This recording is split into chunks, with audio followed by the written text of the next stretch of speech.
Hey everyone, it's Cassius, Tryptamine Astrology Readings, and today we have an interesting note of progress with the lessons that we've been learning this entire year, the North Node and the South Node. Because right now we have Venus exactly squaring Neptune. There's this overcast type of watery flowing energy that is a Neptune squares characteristic. Also characteristic of the square between Sagittarius and Pisces, because that square is the square between Jupiterian, free-flowing, optimistic energy and the spiritual Piscean energy.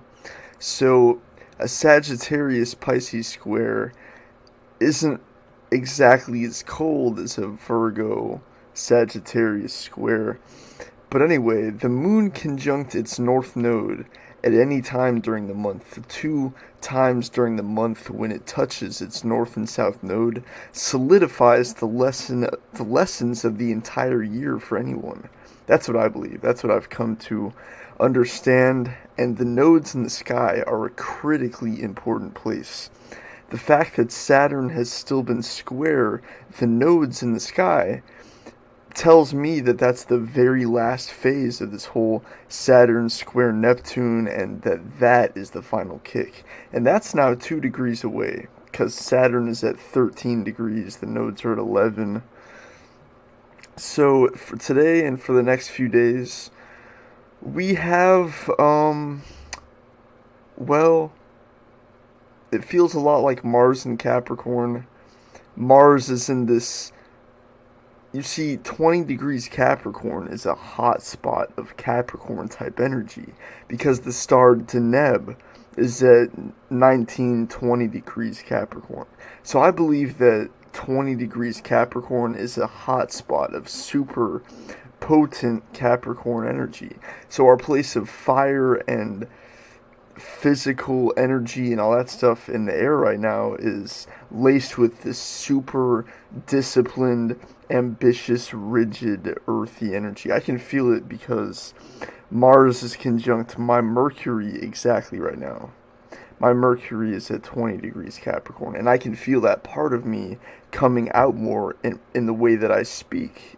So every transit that we pay attention to, we can notice little pieces and get a glimpse of what one energy is, and then over time you build a picture of what that energy really is. But anyway, the North Node is starting to conjoin Orcus too, which means, in my interpretation, that our lessons of this time will suddenly be imbued with the energy of Orcus.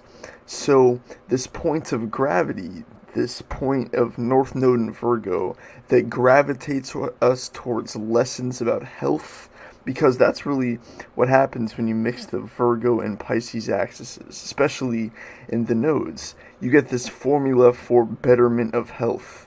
That's one interpretation, but that's one that's quite relevant in my opinion. So I think when the North Node conjoins Orcus exactly, it will be like the lessons about health being suddenly imbued with this deep, Scorpio-like, Pluto-like, determined dwarf planet energy. I think that Orcus is the dwarf planet of determination and stubborn determination.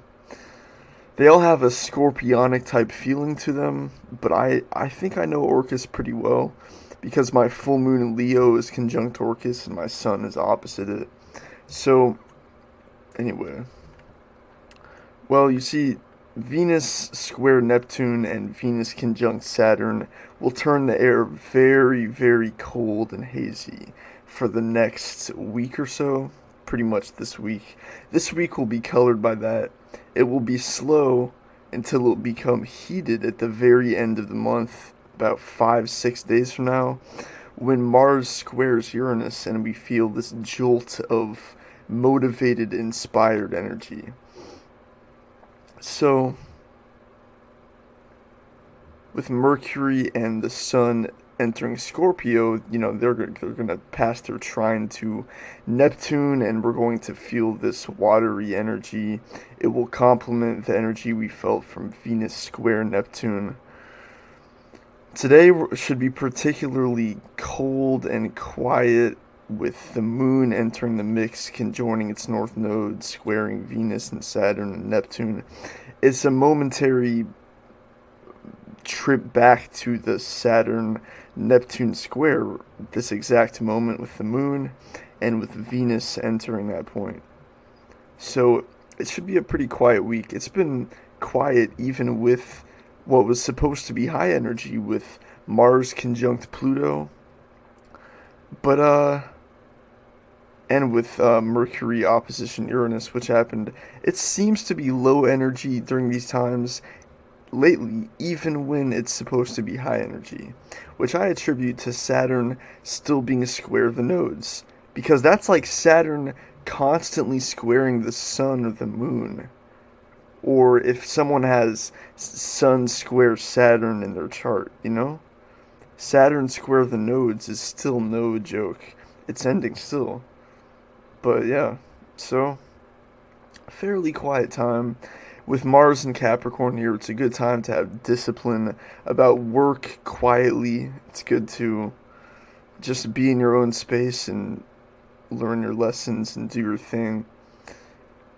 I would reflect right now instead of trying to do something too active, especially these next few hours today, because when the moon conjoins its north node every month like this, it's a time to ponder and reflect and feel the lessons of this year collectively. You know, it's a great time to reflect. So, much love.